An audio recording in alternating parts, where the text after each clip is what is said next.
En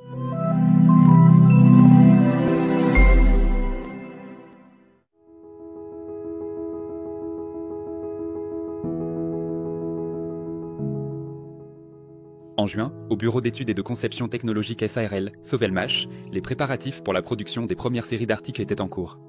Une étape importante a été franchie pour la fabrication de la meuleuse d'angle. Plus de 5000 ensembles de noyaux de stator et de rotor, de dimensions allant de 30 à 70 mm, ont été fabriqués. Ce sont des composants pour les moteurs électriques qui seront installés dans la meuleuse d'angle de la SARL, Sovelmash. Les paquets emboutis ont été envoyés au service de contrôle technique.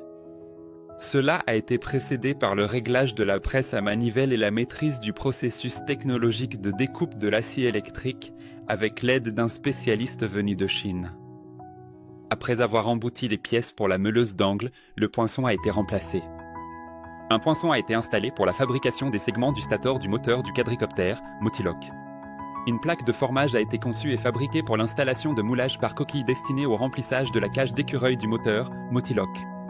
Les locaux de l'entreprise se sont enrichis de nouveaux équipements, ce qui témoigne d'une expansion significative des capacités de production. Une presse à frappe à froid a été livrée.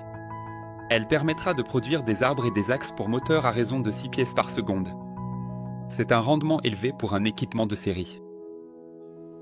Des travaux de mise en service et réglage ont été effectués sur la nouvelle fraiseuse usinage verticale.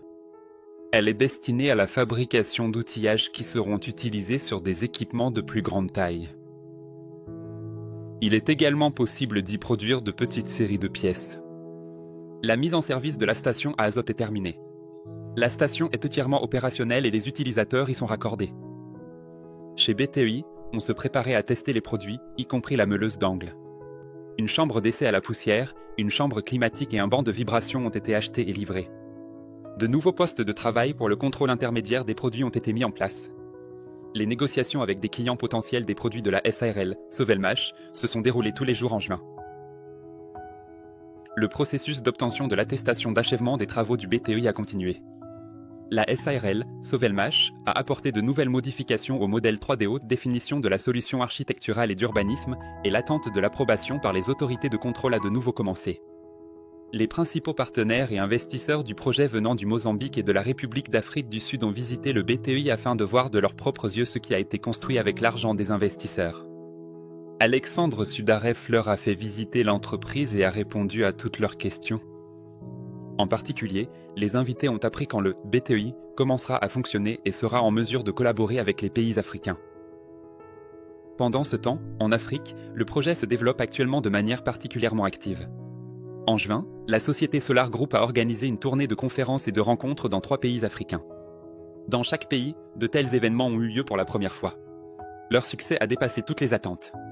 Le 7 juin, une conférence s'est tenue en Angola. Plus de 120 participants intéressés se sont réunis, dont la majorité étaient des nouveaux venus.